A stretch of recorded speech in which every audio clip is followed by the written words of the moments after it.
సేవలు చేస్తూ పేద పిల్లలకు మొట్టమొదటిగా యాక్షన్ ఎయిడ్ ద్వారా సహాయం చేస్తూ సువార్తను బోధిస్తూ పూజలు సమర్పిస్తూ ప్రతి గ్రామంలో కూడా విశ్వాసులను సన్మార్గంలో నడిపిస్తూ ఉన్నారు. అటు తర్వాత క్రిస్టియన్ ఫౌండేషన్ ద్వారా అనేక మంది పిల్లలకు ఆర్థిక సహాయం చేస్తూ పుస్తకాలు బట్టలు అందజేస్తూ సంఘాలను నడిపిస్తూ ఉన్నారు.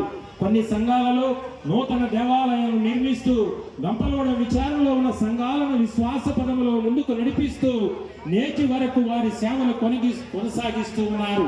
రానున్న కాలంలో కూడా గంపలగూడ విచారణను ఆ త్రియేక దేవుడు ఆయన యొక్క కాపుదలలో నడిపించాలని 3 పువ్వులు 6 కాయలుగా ఈ గంపలగూడ విచారణను వర్ధిల్ల చేయాలని మనసా వాచ కర్మన కోరుకుంటూ ఆ త్రియేక దేవునికి మన యొక్క విశ్వాసాన్ని ప్రకటించుకుందాం.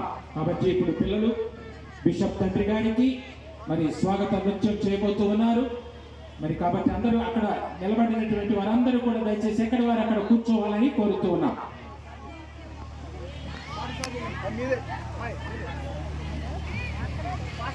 Mire,